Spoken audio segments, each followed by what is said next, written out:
تحفظني بآيات من القرآن هي الحلقات تملأني بحب المصطفى العدنان هي الحلقات تحفظني بآيات من القرآن هي الحلقات تملأني. Bismillahirrahmanirrahim. Assalamu alaikum hürmetli izleyiciler. Hakikat Sadası programımızın yeni bir bölümünden huzurun altındayız. Bugünkü kıymetli mehmanımız her katım kadar yeni malumatları var. Bu programımızda biz hürmetli ustazlarımızı takip edip her kaysının şu dini sahada sohbet edip veriyordunuz. Bugünkü kıymetli mehmanımız Şark Türkistan Ulemalar Birliği'nin kuruluşu azalarından Ustazımız Muhammed Yusuf Ustaz burada. Adına kıymetli vaktiniz çok kefayet için çok güzel rahmet ediniz. Rahmet, özlergim rahmet. Allah razı olsun. Kadın kardeşler, bugünkü bu sohbetimizde inşallah bir kança mesele hakkında topluluk ötümüz, halkımız gününde bunu yaşayırlar, her zaman yıldırımızı düşürmeyiler. Bu sözlerin biraz düşüncesini, biraz yaşmasını, ustazdan fikirleşimiz, ibadet düşüncesi, takvalık yazarı liman diyendek ve bu şahçı meseleleri inşallah sohbetimiz cereyan ettirimiz. Ömer Ustaz aldılar, şundan başlasak. Her zaman yani ibadet diye vaktimiz normalde halkımız yani şair İslam boğan mesela namaz, roza, degandek malum biz kıldıgan bunu halkımız köpüncüsü bunu düşündüğümde muşni biraz muşuf konuda muş düşünceni biraz içip düşündük. Bismillahirrahmanirrahim. Elhamdülillahi Rabbil alemin ve salatu vesselamu ala eşrefil murselin seyyidina Muhammed ve ala alihi ve ashabihi ecmaîn. İbadet degan hamda bizningki şu yaratılışımızın gayesi kılıngan nayet muhim meselede. Allah Teala ve ma halaqtul cinne vel insa illa liya'budun deydi. Men insanın cinni bana ibadet kılış için yarattım deydi. Yani bu yerde ibadet deganninki ma'nisi boysunuş, itaat kılış şu hamda. İtaat kılış, boysunuş. Şeyhülislam İbn Teymiye ibadetini tanıştırıp Allah yaxşı ko'radigan, Allah razı bo'ladigan ish harakat ve gap so'zning hammasi ibadet deb bunda tushungan. Yani Allah razı bo'ladigan ve Allah yaxşı ko'radigan ish bo'lgandan keyin endi bu ibadet, itoat, bo'ysunish degandan keyin va ma xalaqtul jinna vel insa illa liya'budun degandan keyin men insonlarni menga ibodat qilish uchun yaratdim degandan keyin mushuni ulamolar qanday tafsir qildi desa bana itaat qilib, bana boysunup, men sizip bergen yolda menip, bana qo'lchilik qilib, hayat kechirishi uchun yaratdim degan bo'ldi deb bunda tafsir qilindi. Anda bo'lgandan keyin bu ibodatning doirasi bek cho'ng bo'lgan bo'ldi. Ibodat andada bütün dinning hammasi ibodat bo'lgan bo'ldi. Chunki Allohga itoat qilib, Allah sizip bergen Qur'on bilan, Rasululloh ko'rsatgan hadis bilan menish bo'lgandan keyin bu dinning hammani o'z ichiga oldi. Hamda insonning din va dunyolik bütün hem işini insanın hem işini öz içine eliş gerek. Aslında boğandan ibadet üstüde boğan buldu mümin edememde. Bu ibadet hem de bunda ma manadan etkadı ibadet çıktığı bilinirken. Biri ibadet şairiye, İslam'da diyende ibadet şairiye diyenimizde remzi ibadet yap koysak, remzi ibadet namaz okuş, roz tutuş, Kur'an okuş, zakat veriş, hac kılış diyen belgelengen ibadetler. Yani ibadeti taamülüye dedi. İbadet taamülüye diyen hakiki muamele. Yani Allah bilen boğan muamele kılışın, Allah bilen, ailen bilen, etrafındakiler bilen, cemiyetin bilen. Ya demek işkip sen uçuruşutkan, sen bil tutuşutkan, hem mesele boğan şu muamelanınki bir sistemisi o ibadet. Bu çoğun bir manadaki hemen öz içigen bir çoğun bir ibadet hem de ibadet taamülüye diyenimiz. Muşu ibadeti taamülüye, şu emeli ibadet orundalmasa remzi ibadetning meyvesi ko'rolmaydigan. Buningki Rasululloh bizga buni ko'rsatdilar. Rasululloh sallallohu alayhi vasallam bundan misol keltirganlikda qabul bo'lmaydi. Qanday desa Rasululloh deydi, bir kishi Qur'on o'qisa, uningga amal qilsa, qiyomat kuni Alloh uning ota-onasininki beshiga nurdummu bek, kündümü bek parlak bir tacı kiygizdi deydi. Sahih hadisemde. Resulullah'ın digini Kur'an okusa, Kur'an okuş remzi ibadet, şairi ibadet dikmen. Emel kılış, emeli ibadet. İkisi birleşkende av buldu diyen buldu hem de. İkisi birleşmegende boğmaganın misalını keltiriyorduk Resulullah. Deydi bir adam naat, biçare, to'pi besib ketgan, chashlari chuvilib ketgan, shundoq bechora holatda ey Robbim deb duo qil deydi. Shunda bechora holatdagi odamning duosi ijobat bo'lishga bak tegishlik endi bunda qarasam endi. Lekin uni yemek ichmak haromdan tursa, kiyim kechki haromdan tursa, uning duosi qanday ijobat bo'ldi deydi. Ya'ni demak, duo qilishning o'zi ramziy ibodat. O haramdan kechish, halol doirasida ish qilishning o'zi amaliy ibodat. Amaliy ibodat o'rindalmadi, shunga ramziy ibodat qabul bo'lmadi. U ro'za tutqanli to'g'risidami deydi Rasululloh. Masalan, man lam yada' qawla zur wal amala bihi falaysa lillahi hajatun fi an yada'a ta'amahu wa sharabahu. Ya'ni yolg'on so'zni va yolg'on bilan ish qilishni, yolg'on guvohlik berish, kishilarni aldash, mushundaq yolg'on ish qilishni, tuhmat qilishni tashlamay turib, o yemek içmekini tashlag'inga Allohning hech hojati yo'q. Ya demak hamda o yemek içmekni terk etib ro'za tutish deganimiz sha'iri, ya'ni ramziy ibodat deyil shundami? Ammo haromdan yolg'on so'zni kechish, ya'ni halol doirasida ish qilish, haromdan saqlanish mavi amaliy ibodat. Amaliy ibodat o'rinda olmadi, ramziy ibodat undan. Masalan, shu biz aqlimizga kelsak, Masjid-i Haramda Falastin uchun duo qiladi hamisha. Yahudlarni qag'aydi, tillaydi. Falastin uchun duo qilinadi masalan. Duo ijobat bo'lmaydi. Nimishqa? Bu duoga bor, amaliyat yo'q hamda. Amaliy harakat yo'q. Musulmonlarning ahvoli. Yo'q, bunday amaliy harakat bo'lmagandan keyin quruq duo. Bütün musulmonlarning ahvolimi shunga o'xshash hamda. Biz haliqa musulmonlarning ko'p sonliqning ahvoli bunda duri yeb turib, duri payda qilmagan kasalning ahvoliga o'xshaydi. Ibodatni qiladi u. Ammo ibodatni qilgan bilan birisi haliqa ramziy ibodatni qilib, amaliy ibodatni qilmaydi. Xudo kasal odammi dorini soat manchida yang desa degan vaqtiga rioya qilmay yeydi uni. 3 vaqt yang desa 2 vaqt yeydi. Yoki ish qilib degan soatiga rioya qilmagandan keyin o dori payda qilmaydi. Shom Alloh taolo bizga ko'rsatib bergan qonuniyat bo'yicha ish qilmagandan keyin amal ibodat qabul bo'lmaydi. Hatto mevasini ko'ngil olmaydi. Masalan, bu ramziy ibodatning hammasining vazifasi bor. Inna salata tanha anil fahsha'i val munkar deydi. Namoz yomon ishdan to'sib deydi shunama. Yomon ishdan to'salish uchun sen to'g'ri yo'lda mang'in avval. Alloh taoloning ko'rsatib bergan taqvolik, ya'ni Allohning ko'rsatib bergan Qur'on sunnatning yo'lda to'g'ri mang'in hayotingni hammasini dunyolik ishlaringni va diniy ishlaringni hamma ishni shunga kirgizib, ashuningki shu chambarakning ichida mang'in, uningga seninki namozing seni albatta to'sidi, yomon ishdan to'sidi hamda. Ammo nurg'un kishilar bunda savolini qo'ydi ulamolarga. Kishilar shunda namoz o'qiyotdi, Qur'onda namoz gunohdan to'sidi deydi, ammo musulmonlar yana namoz o'qiyotib turib, yana harom yeydi, yolg'on so'zlaydi, kishilarni aldaydi, yomon gunoh ishini qildi. Buning sababi nima desa, ba'zi ulamolar yuzaki javob berib nima deydi? U namozni shu shartlarga loyiq qilib, shu xushu bilan, nima bilan, pek diqqat bilan o'qimaydi, shunga bo'lmaydi deydi. Men o'ylayman, uning javobi u emas.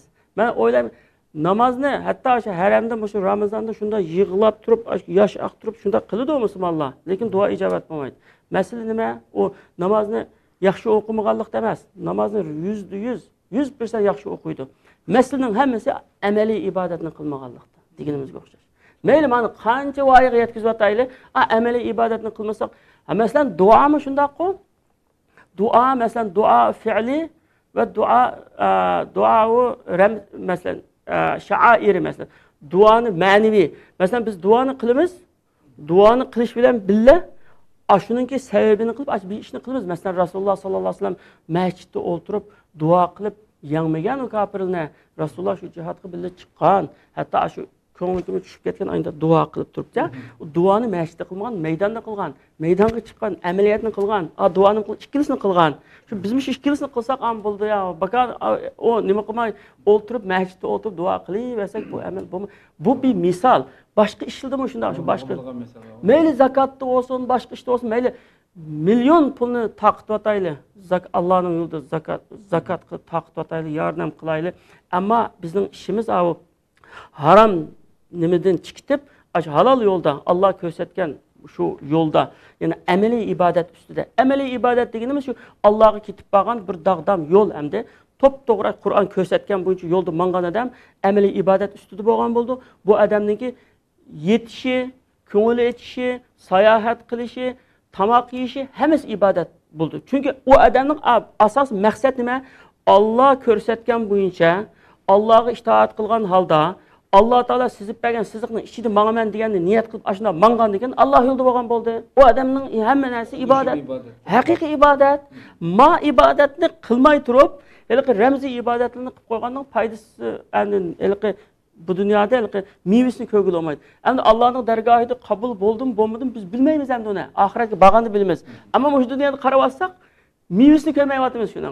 Mevasi yo'q amaliyotda. Bu nurg'un ibodatlarimizning mevasi yo'q. Mevasini ko'rmayapmiz. Masalan, bu Alloh taolo yolg'on aytmaydi. Namoz yomon ishdan to'sadi deydi. Albatta to'sadi shu. Shu sen to'g'ri yo'lda menib turib qilsang, sen o yo'lga kirmay turib endi o nimaga kirmay turib, masalan, ma davlat seni nimadan qo'g'daydi, dushmanlarning terroristini qo'g'daydi seni, ma chigirning ichiga kirib ol desa, kirmay turib chigirning tashda turib, meni qo'g'dimi desa, u yolg'on bo'ldi. Chigirning ichiga kirgan avval, Allohning hududining ichiga kirgan, shuni amal qilgan, Alloh seni qo'g'daydi. Ammo chigirning tashda turib, har qancha vaqirab, nima qilib duo qilib anda qilganing bilan amaliyotda sen kirmagan degan bo'lmaydi. Zakotmi shunday hamdi. Zakotni masalan insonni mardlikni o'rgatadi deymiz. Xuz min amvalihim sadaqatan tutahhirum biha va tuzakkihim biha deydi. Ularniki musulmonlarniki boylardan zakotni olgin, faqirlarga berish uchun bu zakot ularniki nafslardagi bexillikni hal qiladi, ularni poklaydi va mol mulkini ko'paytiradi deydi. Poklaydi deydi. Masalan, shuningmi shu amaliyotda shu nafsingni yig'ib, aynan mardlik qilib ashunda o'tirg'i chiqsang, uningdan bergan narsang rasmiy mevasini ko'rasanmi? Ro'zining Ramazonning shunday masalan, la'allakum tattaqun deydi masalan oyat, ro'za oyatining oxirida kutiba alaykumus siyam kama kutiba alaykum qablikum la'allakum tattaqun. Sizlarga burunqilarga ro'za farz bo'lgan o'xshash, sizlarga ro'za farz qildi. Taqvodor bo'lishinglar uchun deydi. Taqvo bo'lishinglar uchun deydi. Shu taqvo bo'lish degan taqvo bo'lishinglar uchun degandan bu insonni Alloh taolaning qo'rqadigan, o'zining nafsini kontrol qila oladigan, qusuq shunda ichib ketgan bo'lsin, shunda ustab ketgan bo'lsin, men shu Allohga itoat qilyapman-ku, Alloh meni ko'rib turibdi-ku hozir deb ro'zada zaten uningda nima yo'q, riyo yo'q aynan. Alloh bilan bandaning orasida. Ashunda o'zini kontrol qilib, o'zini ayda bir oy ko'ndagandan bu odam keyin Allohning kontrolligidagi ekanligini his qilib turadigan, ashunda bu taqvolik darajasiga yetadi endi u. Ama şunu şu ameliyatda qilish bilan bo'lsa bo'ldi. Ameliyat bu ro'zani tutib qo'yish bilan yana bo'lmaydi endi. Shunga o'xshash hamma ibodatning ashunda birdan bir vazifasi bor. Endi o'sha ramziy ibodatlardagi shoiriy ibodatlar Alloh taoloninki Alloh taolo tarafga ketib qolgan uzun safar yo'limizdagi birdan benzin qachilaydigan punkt desak bo'ldi endi. Chunki ashuni qachilinib, ashuni kushilinib ayna mangimiz. Agar safarda mangan mashina yo'lda benzin qachilmay mangsa mashina to'xtab qoldi. Biz qaçılab bağımız şununla bizge manevi cihetten şu bizni hem de kuşlandırtkan ibadetler avı. Şununla okşayız. Ama o gaye emez. İbadetin yüzü o gaye emez. O fakat vesile. Ama asaslı gaye nime? Allah'a yetiş. Allah'ın yolda meneş. Bunda düşünsek hem de her kandak bir Müslümanın ki hayatı ibadet oldu. Biz nemiş kamışında Allah bergen fırsatını faydalanmayız. Allah Teala deydi sen hemen erseni benim razılığım için Meni razı, yani Allah'ın razılığı için bunda kıldım diyenin manisi nima desa, Allah Taala ko'rsatgan bo'yicha qilib mushuni Allah ko'rsatgan bo'yicha qilib, Allah Taala buyurgan bo'yicha aşı amalga oshirib hayotimni shu Allah Taolaga mushunda atadim deb shu niyat bo'lgandan keyin hamda anda bo'lgandan keyin uningda gunoh ma'siyat bo'lmaydi uning ichida. Masalan, bir balni maktabga opirishga atgan maktabga opirish Allah razılığı için şu balamni men abdan o'qitib yaramlıq bir adam qilish uchun yo'lga chiqyapman. Bu ibodat shu mamdi. Ibodat ham shunda bo'ldi hamdi. Demak, qanday bir işte yemek yeysangmi masalan, men shunga bilan kuchlanib, badanimniki tan salomatligini saqlab turib, Allohga itoatimni joyida qilishim uchun bunda qilyapman. Masalan, birisi tan tarbiya qilib kuchlanib qilsa, islom ummati bunda kuchli bo'lish kerak. Düşmanlarımın kuchli bo'lish uchun ve emel ibadette Allah'ın buyurganlarını urullaşta kuşluk buluşum için, suslaşıp kalmaslık için muhinda kılvatımen. Digen muhinda niyet bolsa, bu özlükeden otomatik ibadet, mesela adetteki mubah işler, niyetinin durus oluşuna ibadet ayrıldı. Mesela yemek, içmek, uxlaş, sayahat mubah kalmadı o, mubah.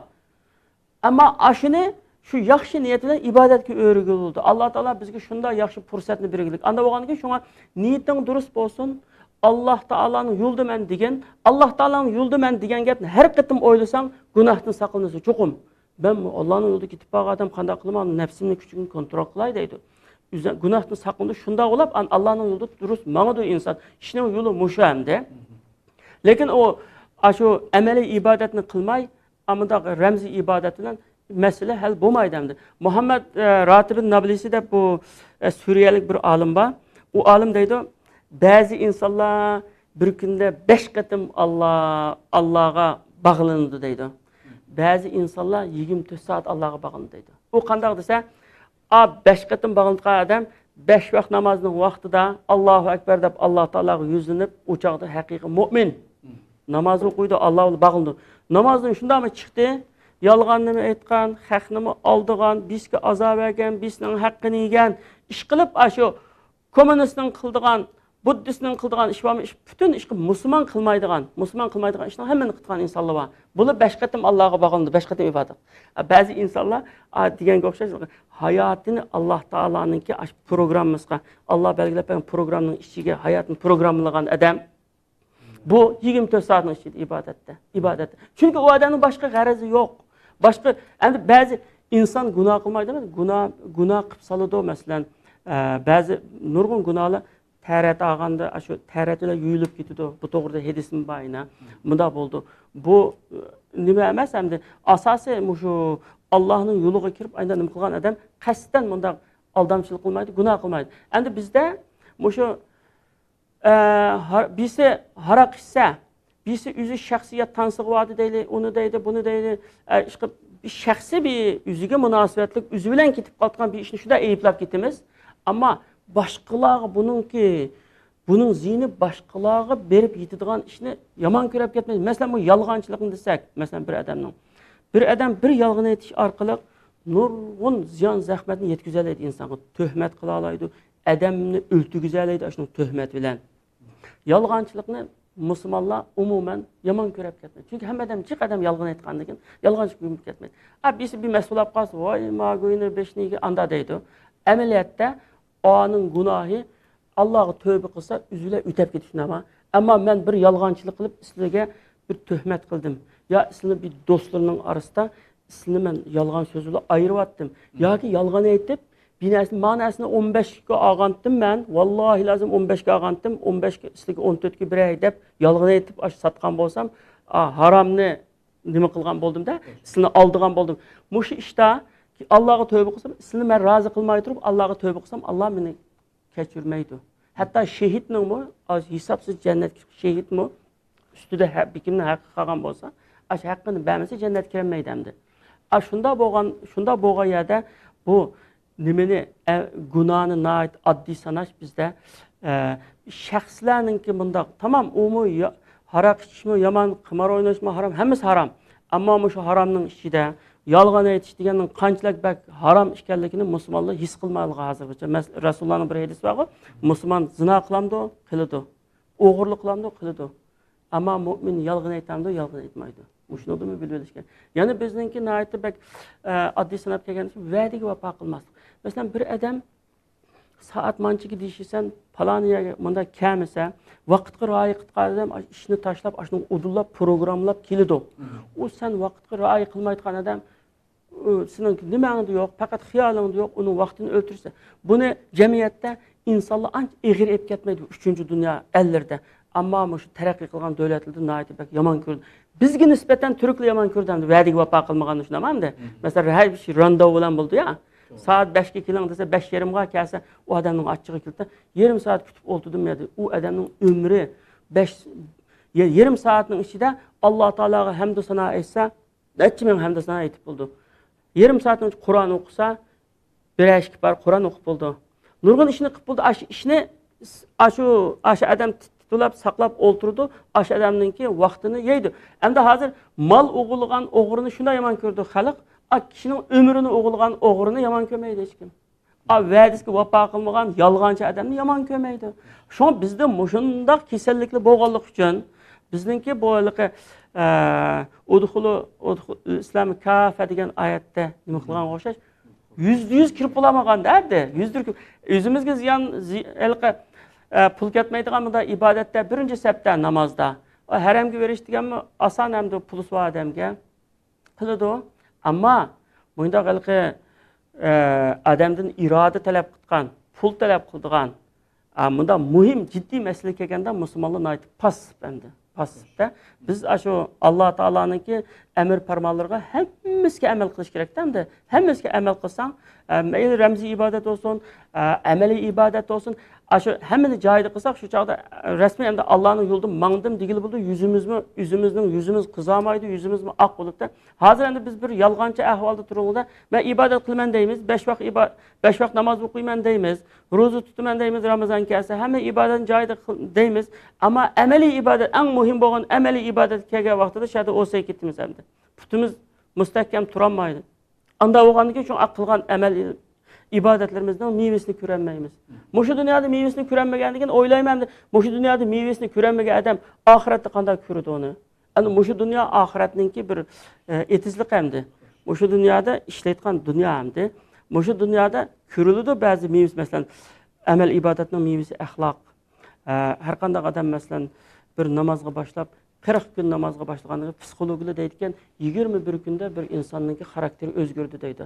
Bizda endi 40 kun shu namoz o'qisa bir odam, shu namozga nihoyatda mahkam bo'ldi deb shunda anglaydi, qayta bir gaplayapti, qanchalik asosi bor bilmaymish qilib, demak shu Alloh taolaning ro'zini 30 kun bekitishi, bunda nima qilishni nihoyatda hikmat bor hamda uni arashtirsa, demak insonni ko'ndirish uchun, ko'ndirib aynan nima qilish uchun.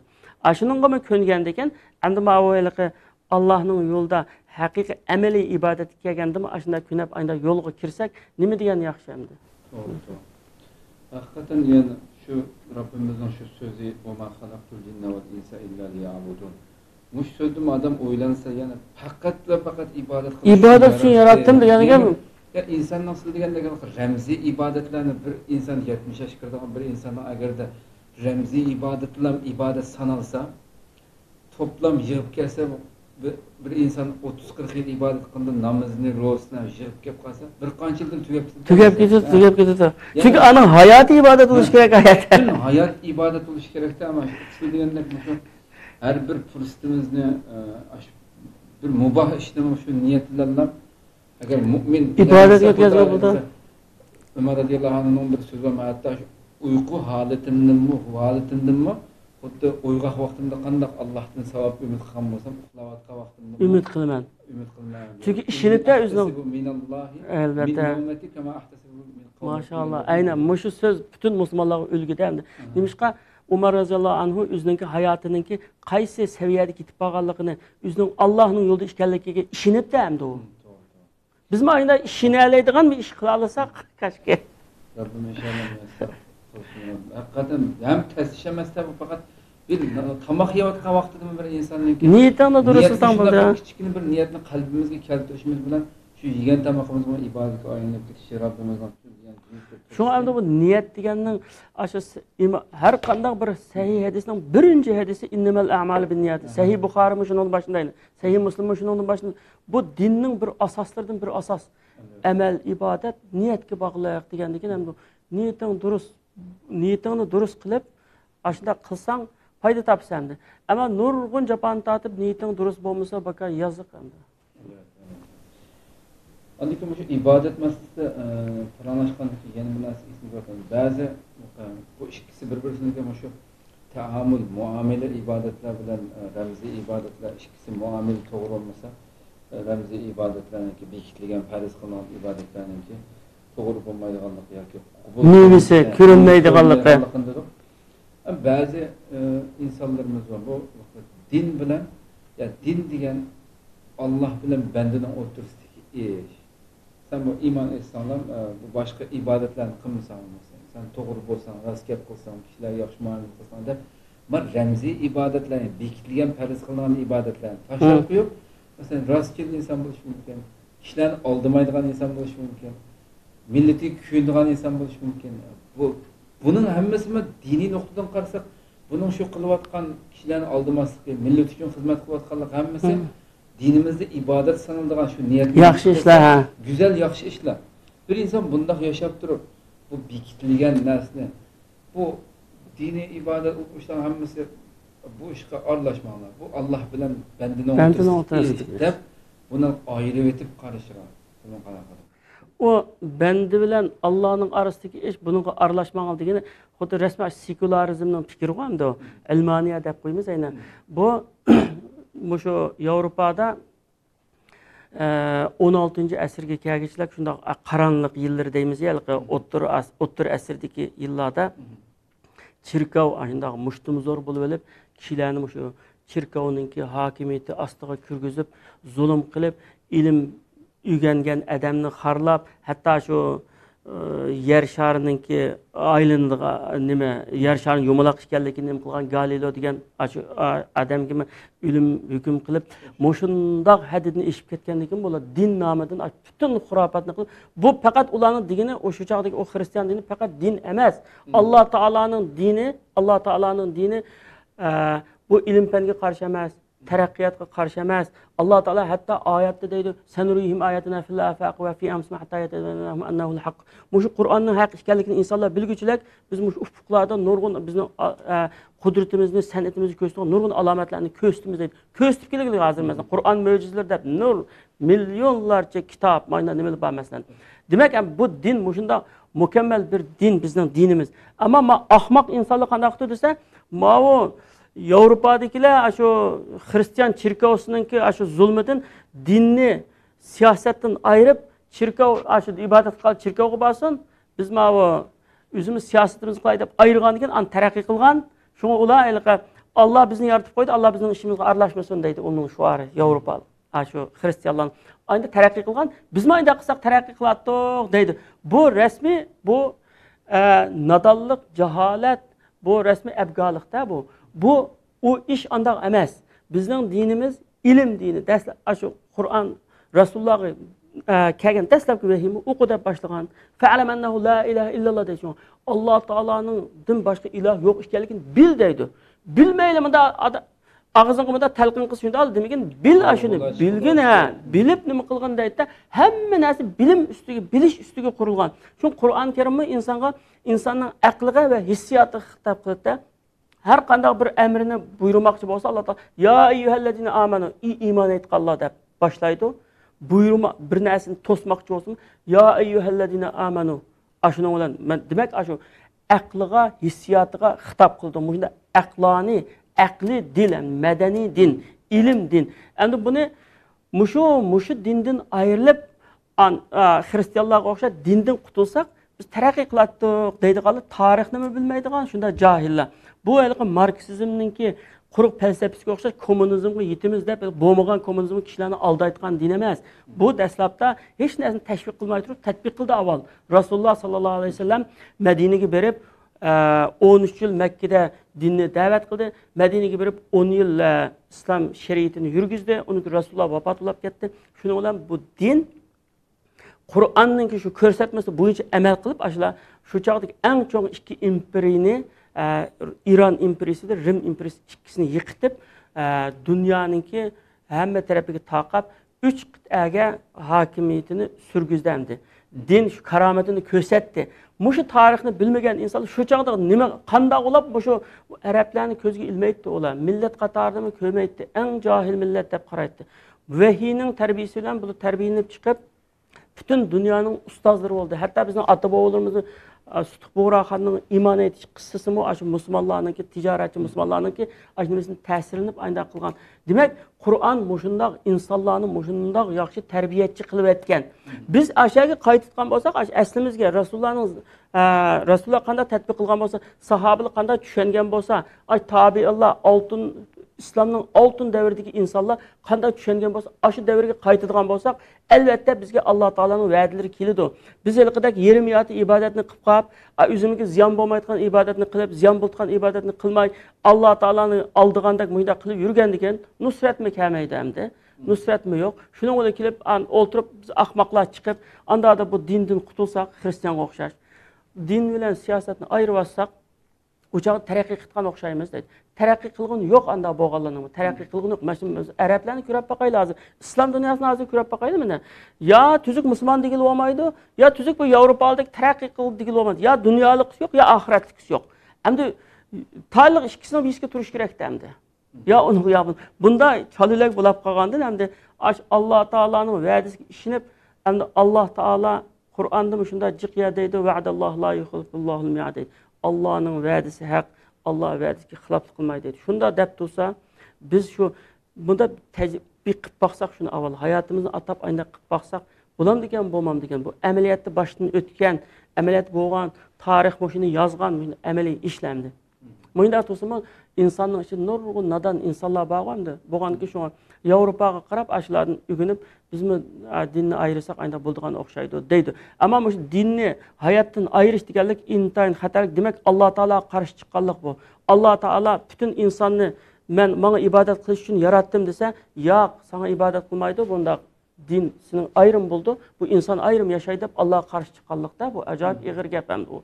Şuna bizde aşında fikri bar insanlar Allah'a tövbe qilsa buldu, imanını yengilisi buldu hamda. Hürmetli ustaz, hem de şu takvalık diyen sözümü insanlar köpünce bunu diyen vaxtıda normalde ya ki sakalını uzun koyup uzun yimler bilen tonlar bilen yurduğun ya mescidin köp mescidlerde bulduğun ya keşke tesbih verip oturduğun zikir eskarlı bilen durduğun şunda insanlar köz aldığı kep kaldı normalde köpünce kişilerimizin ki Muşu ufkumna acaba qandaq tushunish kerak? Taqvolik degan nima? Muşuni biraz Şu sil deganda shundoq biz kichik vaqtimizda endi taqvo desa, bundoq ko'z oldimizga keltirgan shu uzun endi kiyib olgan, salla kiygan, qo'lda tasbih, shundoq odamni taqvo shakl. Bizda nurg'un narsalar shaklgina berilib ketgandan keyin biz javhar bilan karimiz yo'q, shakl bilan talashib ketgan shundoq bir ish bo'lib ketgandan keyin shundoq bir bu tushuncha intayin tubdan xato tushuncha ekan. Nima ish qilsa taqvolik degan qalbga qaratilgan ish ekan. Chunki Rasululloh ochiq oshkor degan tursa, at-taqvo hahuna deb yuragiga 3 qatim ishorat qilib degan tursa, taqvolikimiz nereden izleyimiz hem de onu yürekten izlemey. Yürekli buldu taqvolik. Taqvolikninki kiyimi yo'q. Taqvolikning shakli yo'q, taqvolikning rengi yo'q, taqvolikning alomatlari bor ekan. Endi alomatlar degan shu rostchilik, adolat, axloq taqvolik hamda.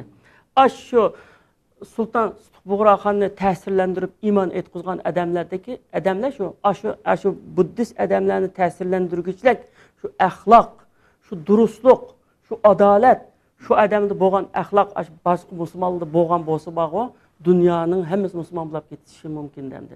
Çünkü Allah Teala'nın, Resulullah'ın bir vədisi var, gün çıkan yanın hemizge bu din yetip barıdı deb. İnşallah yetip bar ta kıyamet kişi bu din devam kılışında.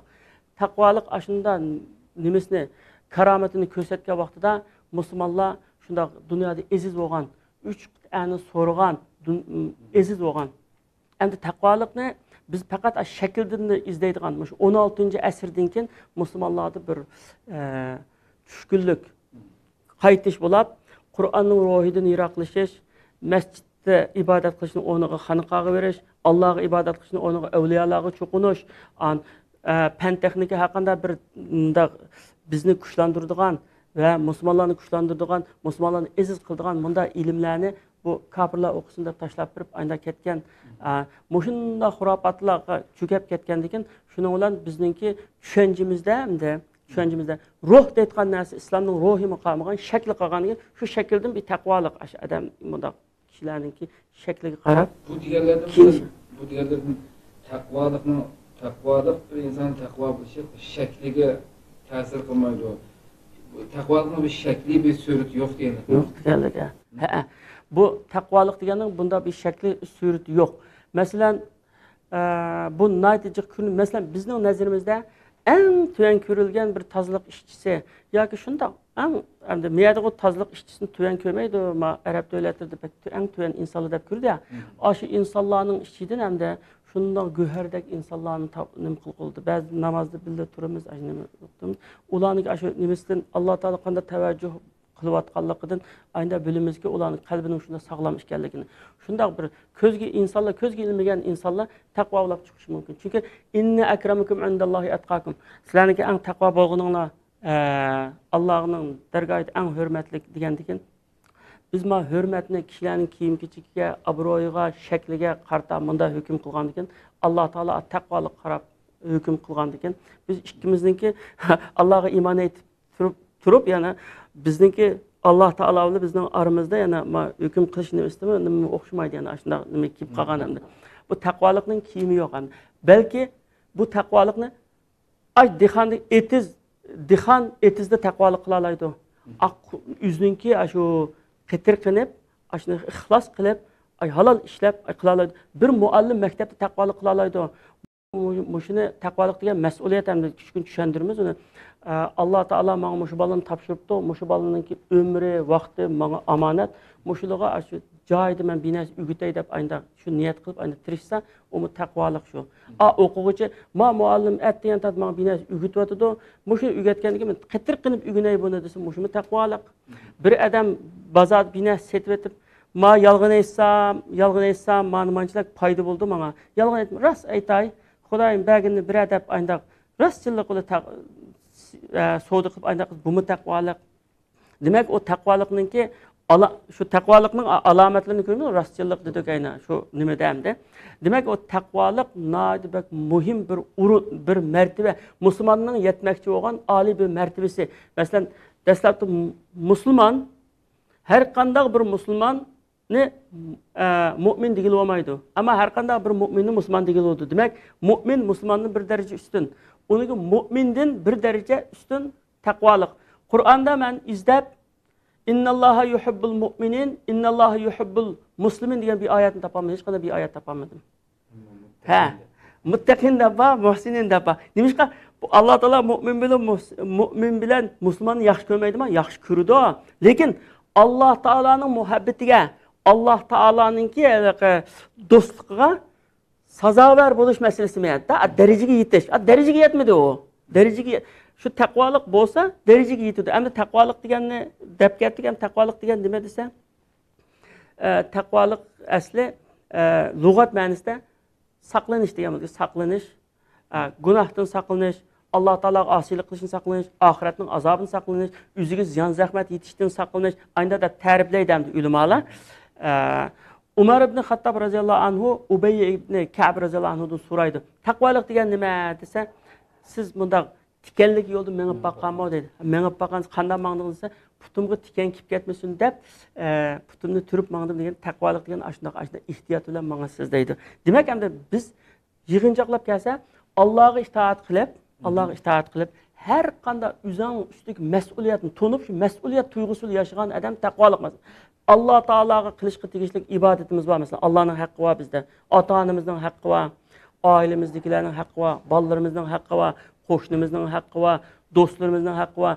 Cemiyetimizin hakkı var. Devletimizin hakkı var. Mesela şuna mı? Aş hakkının hemmisini cayda orundap, hemmisini cayda kılıp aşını aş mesuliyet duygusu huşyar yani bunda gaflet emas. Mesuliyet duygusu yaşayan adam takva adam şu. Aşu ma hadisga qaraganda takva adam aşu hamda. Muşunda takvalık derecesi yetkenlikin andın Allah Teala innallaha ma'allezine taqav vellezine hum muhsinun dedi. Allah takvadarı bilen ve muhsinler bilen dedi. Ama muhsin degan söz demem de bu nurgun kişiler yaxşılık qilish deb tushunadi muhsin, ihson degan. Bu ihson halbuki dinning 3 martabasi borkan, iymon, islom, ihson.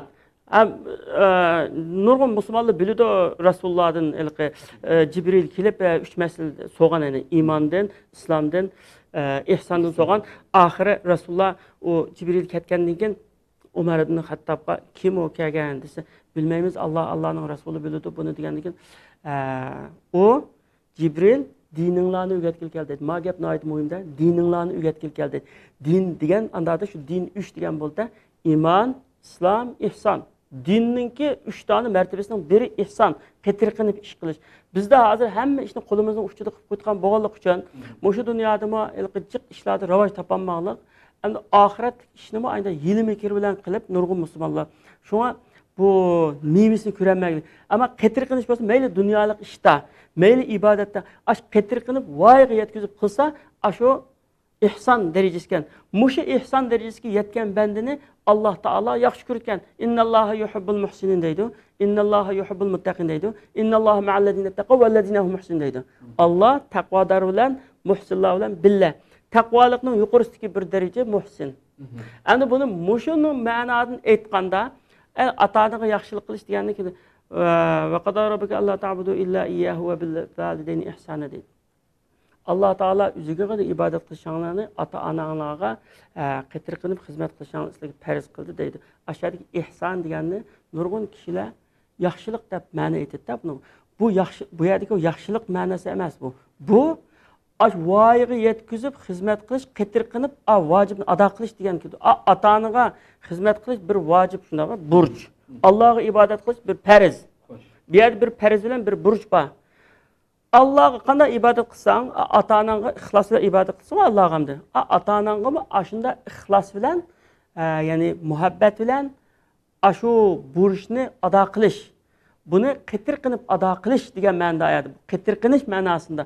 O yaxshilik qilib qo'yish desa, bizda yaxshilik deganda bizning Uyg'urchada xolisani yaxshilik qilib qo'ydi deydi.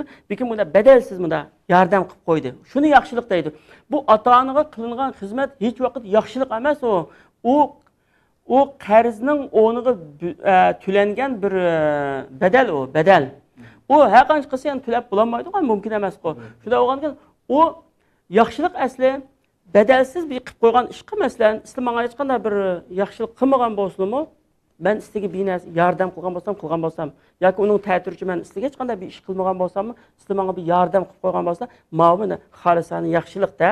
Ammo sizlardan men 1000 lira pul o'tni oldim. O'tnilib, o pulni men sizlarga qaytarib bersam, sizlarga men yaxshilik qilgan bo'lamanmi?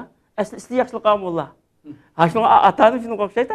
Atani qilg'ini, atanidan biz og'inni qaytarib turamiz. Uni yaxshiligini olamiz, rohatini olamiz, kuch-quvvatini olamiz, hamma narsani olamiz ata-onamizdan. Biz olamiz shunda kichik vaqtimizda olamiz-da, shuni olamiz. Ular qarigan vaqtida ularga ish qilib qo'ysak, qilgan ishimiz yaxshilik bo'lib qoladi. U yaxshilik emas, qaytirish, u qaytug'anlik. Asli yaxshilikni qilganlar a'lo. Ma'nodan tushunsak, hamda ota-onaga yaxshilik qilish deb bundaq oddiy aytib qo'ysang buni, bu odatdagi shu xolisani bir qilsin bo'lgan, qilmasin bo'lgan. Zaten yaxshilik degani bir kim qilsin bo'ldi, qilmasin bo'lgan bir majburiyat yo'q. Ammo majburiyat, o farz, ya'ni qarz hamda ota-onaning ustiga qarz. O qilmasang qutulg'ul bo'lmaydigan bir omonat, bir qarz hamda. Shunga mushunimi biz mushu ihson darajasiga, iymonning darajasiga ihson qatorida tushunish kerak ota-onaga yaxshilik qilish masalasini bicha. Mushundaq Qur'onni bundaq ichkirlab ayna tushungan vaqtimizda bizning qanchalik kamchiliklarimizni, nimalarimizni baliqni bilamiz, u chaqda shu chaq tushunimizki, ha bu Alloh taoloning ag'rini vermay biz hamda o'zimizning ag'rinayli. Nimishqa bizga yordam qilmaydi, mu'minlarga yordam qilman deydi, bizga yordam qilmaydi. Ammo shu Alloh taolo degan darajada mu'min bo'ldingmi? Amaliy ibodatlarni qila oldingmi shunda? Haqiqiy taqvolikni Alloh qila oldingmi? Alloh taolo va'da qilgan shu shartga sen tushdingmi? Uni hech kim hisoblashmay Allohning ag'rini tutgan gap. Ammo biz bunda ishkirlab masalalarni tushunsak, o'zimizning ag'rinimiz o'shaqda. O'zimizni ag'rinsak, bizga kelimiz hamda. To'g'ri. Hakikaten abi şurada bekledik mi şu bir ustadın bir danışır ustadımız Suriye'de bir şuna deydi devamlı. Şimdi meşgul Müslümanlar, toplumumuz kalkışayım Müslümanlar yardım kemir, nusret kemirdi. Acaba şu aslında Allah'ın vaadisiga, Kur'an-ı Kerim'de vaadi kılan şu müminlerge şu nusret vaadi kılıngan müminlerin ki nereden tepkir edilse, bana bir kösetkin şundak müminlerini, andikin Allah'ın nusreti şuraya atıldı. Doğru. Özümüz layık olmayı durup, haksız olmayı da şuna dedi. Anna abaylık mesuliyet duygusu da dediler. Mesuliyetini ki, ihsan diyenler hadiste bana deydi hani. En ta'budallaha ke'anneke terahu. Fe illem tekun terahu fe innehu yarak. Şu Allah ko'rib turayotgandek har bir ishini mayli qaysi boshqa ishni oyada Rasulullahning bir namozni ibodat deb ko'rsatgani bir misol oyada. İnsanın bütün hayatı ibadet bo'lgandan keyin hamma ishingni, bolalaringni beqishingni, ayolingga muomala qilishingni, ota-onaga muomala qilishni, qo'shniga muomala qilishni, bino setish, hamma ishni Alloh meni ko'rib turadi degan shu e'tiqodni aynda qilsang, shu ihson bo'ladi hamda. Shu hammasi ibodat hamda qilgan harakatdan. O bir misol hamda, shu hammasi shunga o'xshash bo'lsin deb. Tushunmagan kishilar namoz o'qisaqlar Allah meni ko'rib turadi meni deb, naat ixlos bilan o'qisak bo'ldi. Boshqa ishlarda hamda o'zimiz bilgancha qilsak bo'ldi deb tushunib qolganlik uchun shunga xuddi biz Alloh bizni ko'maydi deb e'tiqod qilmaydi hech qanday musulmon. Lekin diqqat qilmaydi-da. Har qanday musulmon deydi, mening eng qorong'uda qilgan ishimni, eng yoshirin qilgan ishimni, hatto pichirlaganligimni Alloh biladi deb e'tiqod qildi. Har qanday musulmon mu'min e'tiqod qildi buni. Bunga ishimiz ham shunday, anda qilmay. Lekin e'tiqod qilgan bilan shuni ma'vu ko'z oldiga kelmaydi-da, bir gunoh qilgan chog'da. Alloh meni ko'rib turdi-ku, yolg'on aytgan chog'da uni keltirmaymiz-da. O chog'da keltirmaydi uni. Boshqa chog'da ammo sen bunda e'tiqod qilamsan desa, 100% e'tiqod qilma shunda deydi. Amaliyotda e'tiqod qilganning nimasini tatbiqotini o'ziga qilmaydi. Yolg'on aytgan chog'da, xalqni aldayotgan chog'da, yomon ish qilgan chog'da, meni ko'rib turdi-ku degan unutib qoldi u chog'da. Shu masala ashadicha hamda shu sahobalar biz sahobalarning hayotini bakjiq o'qishga muhtoj ekanmiz. Ashlarning hayotini ular Qur'onni shunday yaxshi tushungan, dinni shunday yaxshi tushungan, Alloh taolo qanday bo'lsang Alloh taolo bilib bo'lganligini shunday yaxshi tushungan kishilar bo'lgandan keyin ashning hayotini bak o'qishimiz kerak ekan. Ashning hayotini o'qish deganmi, shu islom darsligining ichida eng muhim darslik ekanda insonlarniki dinni tushunishga yordam qilgan. Bir insonniki shu hamma shu nihoyat mas'uliyatchan, shu abaysiz so'zlab o'tgan butun narsada bo'lib turib, shakli jihatdan farqli masalan biz insonlar taqvo deb qaralgan kiyim-kechak bu narsalarda bo'lishida bir cheklim bor, bir ma'ni nasba. Qanday hamda? Masalan, asl degandek mas'uliyat hamma bilib turib, muomala hammasi shunday yaxshi.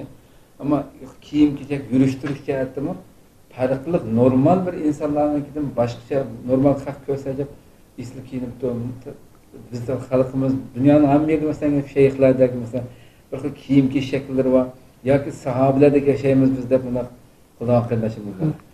Bunda narsaniki qo'shimcha bu bo'lishi va cheklim bor. Buni texnik yaxshi ishlamdi yoki buning hech bir ahamiyati yo'q kiyim-kechakdan deb qaraman. Endi o kiyim-kechakning erlarga nisbatan endi erlarning kiyim-kechakining cheki yo'q hamda uning o ayollarning masalasi ayirmayman. Bu kiyim-kechakda bundaq bu ilqi shakldan saqlanish, shaklvozlik qilib riyo qilishdan saqlanish bak muhim ekan hamda masalan Rasulullohni sahobalardan ayrim ko'rinishni yaxshi ko'rmaydi deydi.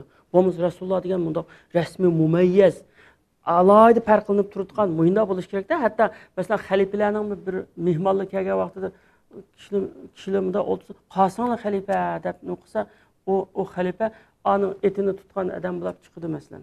Shunchalar kamtar hamda. Demak, hamda boshqa musulmonlarning farqlanib turmaslik eng yaxshi hamda. Buningda o taqvo men mushundaq yurish orqali mushu qiyofatim orqali hamda mushu yoki paloni bir jamoatninki yoki mushu nimaga ergishib aylanib qildim desa, u o'zining ishi hamda. Lekin bu riyodan saqlanish ba'zi odamlar men alohida o'zini farqli bir ko'rsatay deb shunday qilsa, bu hamda riyo bo'lgan. Uning aksicha hamda inson chiroyli kiyinsa, isil kiyinsa, yani bir hadisda Allah Taala sana bergan ne'matini senda ko'rilishni xohlaydi deydi-da.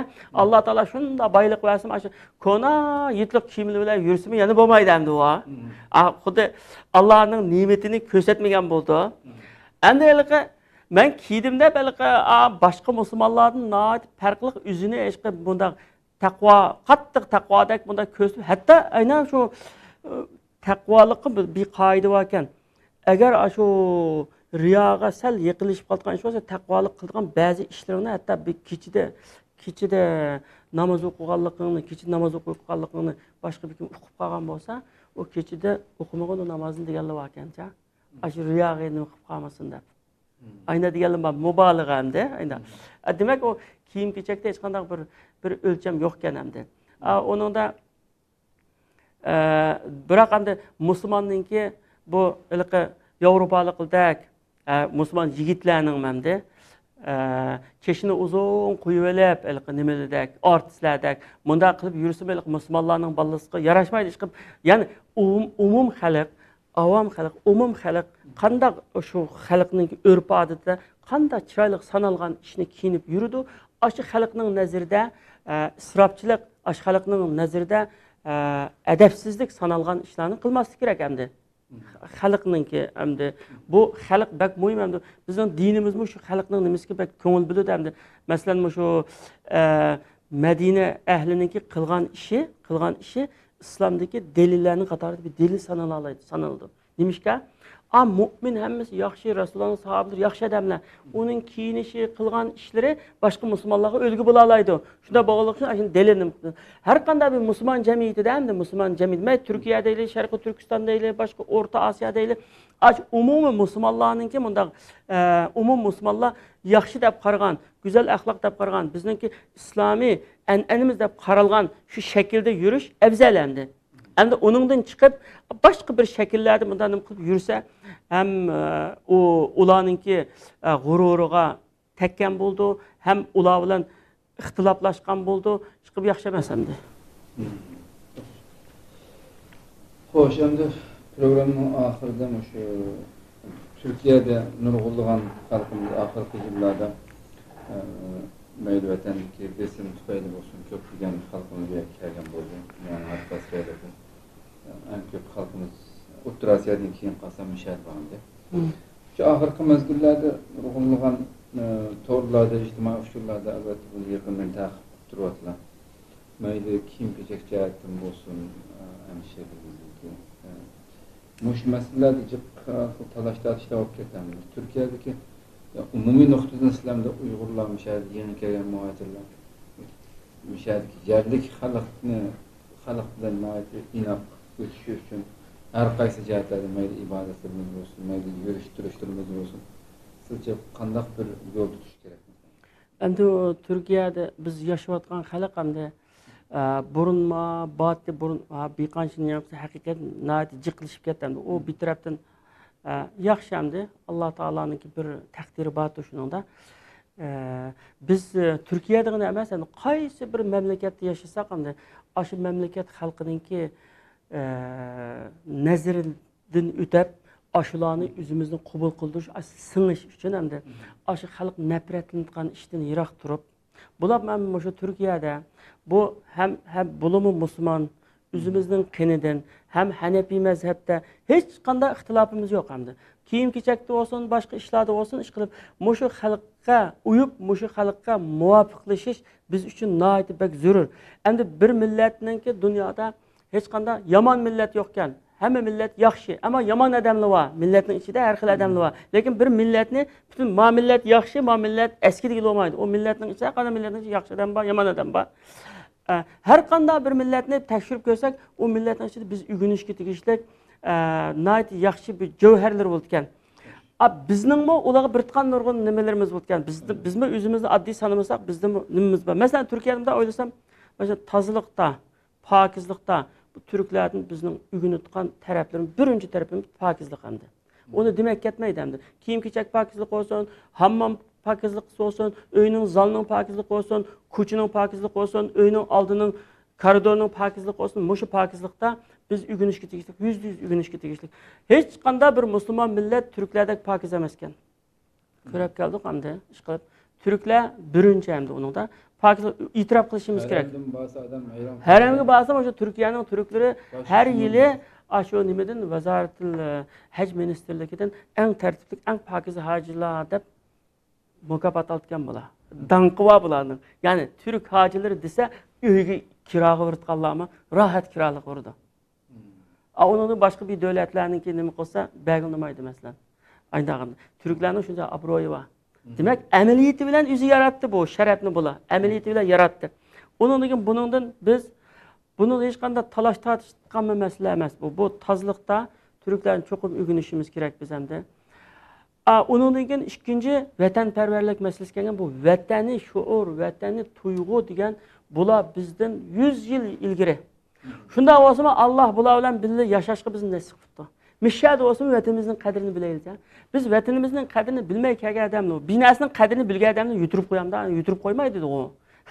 Mali va qadrini bilibdi, yuturib qo'ymabdi aynan shu. Chanaqqala so'qishi deymiz, uni deymiz, buni deymiz. Ya'ni bu vatanparvarlik masalasida mushular siyosiylarni bilamiz, masalan, o'zining orasida shunday qattiq ixtiloflashib ketgan bo'lsa, vatan masalasi kelganda birdamda birlashadi.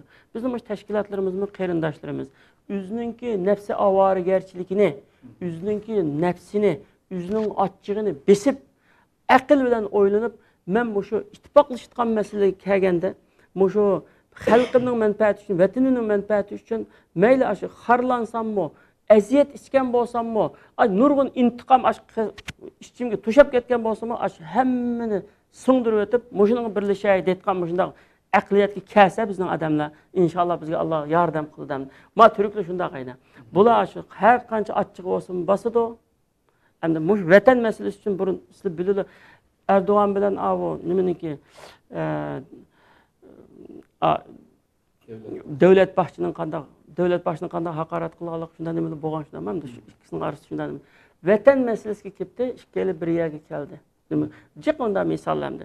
Biz mushunda nafsimizni kontrol qila oladigan, ya'ni o'zimizning nafsini umumning nafsiga qurbonlik qilish ruhini o'rgansak, mushunda shu ruh bordi. Unini kelsak jamoatchilikda, bu jamoatchilik mayli so'pilik bo'lsin, xurob bo'lsin, nim bo'lsin, bu yerdagi xalq ajoyib no'ch xalq hamdi. Qandoq bo'lsa u mayli u qaysi tariqatda bo'lsin, u Alloh bilan o'zining orasidagi ish, shunda itoatman. Shunchalik jamoatchilik ruhi va birlashish ruhi va jamoat harakat qildi bir ish qilsa, bu ruhni biz o'rganishimiz kerak. Uni vaqtga rioya qilish. Bu vaqtni shunda ching tutdiki, hatto bir kunda bir kunda 2-3 yerda ishlaydigan odamlar bor ekan. Shular vaqtni vaqtga keltirib, 1 minut vaqtni bakoga o'tkazmay, vaqtni ching tutib, ayda qilib bolalarni beqib ayda ketib borgan. Mushu qattiq shaharda shunda qilyapti ekanman. Demak, bizning vaqtimiz degan shundami biz bakovlab ketadiki, endi mushu nima qo'l telefonda aytgan narsa chiqqandan keyin hamda men nurg'un qarindoshlarimni mushu Makkada ko'rgan ish qilib, shu telefon bilan yetib, telefon bilan qo'padigan, endi shu vaqtning qadrini faqat bilmaydigan. Endi Rasulullohning deglik insonlar nimasini bilmaydi, qadrini bilmaydigan ikki narsa, bir tansoqlik, birisi vaqt. Tansoqlik bilan vaqtning ikkisi bir arada bulab bergan degan hamda tepilmaydigan fursat. Buni kasal bo'lmagan odam bilmaydi, o'lmagan odam bilmaydi. Shu vaqtni isrof qilgan odam, umrining qadrini bilmagan odam shu o'lishning oldida oxiratga bormay turib pushaymonni boshlaydi mishadi. Shu firishtalar jinni og'il kelgan chaqda lavla akhartani ila ajalin qarib deydi. Jinimni kichik desam hamda Allohim fa as-sadaqa va akum minas solihin. Yaxshi sadaqa qilib yaxshilardan bo'lsam bo'ladi. Oxiratga borgan deydi. Robbana akhrijna minha fa in udna fa inna zolimun deydi. Robbim bilan chiqirayotgan bizni yaxshi odam bo'lib kelayli deydi. Alloh taolo deb bu qaysimi yana shunda eski bo'lib keladi bu baribir. Demak, pushaymon mishadi, jonni üzmay turib boshlab oxiratda davom qildi. Pushaymon u nima? Shu vaqtni g'animat bilmagan, qilishga tegishli ishni qilmagan. Endi bizdimi masalan o'sha xalq bilan birga aralashgandan keyin bizdagi o'zimizning go'zalliklarini chiqarib, boshqalarni ta'sirlantirishimiz kerak. Masalan, bizdagi qasid esa mehmondo'stlik bor bizda. Bizda Uyg'urlarda haqiqatan yaxshi mehmondo'stlik bor. Bizda shunda bir samimiyat bor. Muhabbat pulga bog'lanmagan, yutuvozlikqa bog'lanmagan, hech nimaga bog'lanmagan haqiqiy samimiyat bizning Uyg'urlarda bor. Bu bizning faziletimiz yani. Undan keyin bizda oddiy soddilik bor. Oddiy sodda yani bunda nima emas, endi oddiy sodda, cho'ngcha emas. Mushunda narsalarimiz bor. Mushu taraflarimizni biz ularga yuqtirsak, masalan, ko'rsatsak, amaliyat ko'rsatsak, ularning oldiga haliqidek bunda pokizlik deymiz, vatanparvarlik deymiz, jamoatchilik deymiz, vaqtni ching tutish deymiz, oshnasini o'rgansak, u chog'da biz o'zimiz ham naf olamiz, ma xalqmo bizni shu qabul qiladigan bo'ldi. Masalan, hamda bu demokratik davlat ma'u. Demokratik davlatda so'z xalqning, hukumatning, davlatning emas aynan. Biz mushu xalqni rasmiy qoyil qilib, maktabda o'qigandimi bir daraja yuqori o'qib bizning bolalar axloq fazilatini bir daraja yuqori bo'lib o'zimizni shunday qoyil qilsak bu xalq bizni qabul qilgan darajaga kirdi qabul qildi demak bu xalqdan bizning mamlakatimizga foydasi bor haq bo'lgan chunki bizning ayda har professorlar doktorlar polislar soqchilar advokatlar millat vakillar bizning ayda chiqsa chiqqandan keyin bu xalq yaratgan xalqqa davlatimizga xizmat qilgan bu xalq qo'g'disoq o'tgan bundaydi man bir kunlar kelib bir siyosat o'zgarib kelib uyg'urlarga bir askil qilaman desa xalq yo bu xalqni biz qo'g'daymiz deydi demak biz xalqning himoyasiga erishish uchun xalqni yirgandiradigan ish qilmaslik kerak masalan ba'zida anglaytdik juma namoziga kirmay bir uyda juma to'plashib juma namozi o'qib shunday qilganlar rasmiy ozg'unlarda bo'ladi buni hech nima deb bo'g'lamaydi hamda buni bu musulmon emasmikan mala shuni orqasida o'qish kerak asli bular ikkinchi jamoatlar namoz o'qishni bak yomon ko'rdi sizlar billar ikkinchi jamoatga qolganda yolg'iz o'qiydi ikkinchi jamoatlar unda o'qimaydi ekan boshqa yerda yomon ko'rmaydi bu bizning mamlakatimiz bo'lmagandan keyin shuning mamlakati bo'lgandan keyin yomon ko'radigan ishni qilmaydi masalan bir odamning uyiga panolanib kelgan odamni u odamning achchig'i keltiradigan ishni qilsam chiqaryotidi meni deb achchig'ini keltiradigan ishni qilmaydiku shu mantiqni ishlataylik biz achchig'ini keltirmaylik o'tganda nima bo'ldi mana shu ulug' jamida nimadagi shu zaytunburundagi namoz salom berib bo'g'ichi qarab turib nurg'un bolalar qarab turib salom berib olsin deb undan Allohu akbar deb ikkinchi namozni boshlab hamda o'zicha hamda biz o'zimizcha ahli tavhidchi namoz o'qidik deb bunday qilib endi buni qilsangiz o'zingizning davlatingiz bo'lsa o'zingiz davlatiga bo'lib qilib oling kishining davlatida odamning achchig'ini keltirgan ish qilib siz shunday bir ish qilib qolib nurg'un begunoh odamlarga ziyon yetkazmasin shundamanda men bir uyg'urning obro'yini men buzib qo'ysam nurg'un begunoh uyg'ur ziyon tortadi mening nima haqqim bor obro'yini buzishga uyg'urning shunga bizning uyg'urlarning obro'yini buzishga uyg'urlarni shu turklarga qarshi bunday dushmanlik kuch kiritishga ayna qilganning orqasida cho'qim ayna bir yomon qo'l bor endi bizning xalqimiz ogoh bo'lish kerak bu bizning shu Turkiya xalqi bizning ham diniy qarindishimiz ham milliy qarindishimiz dunyoda hech qanday bir yerda bizga quchoq ochmagan yerda shu xalq bizga quchoqni ichib ayna qilyotdi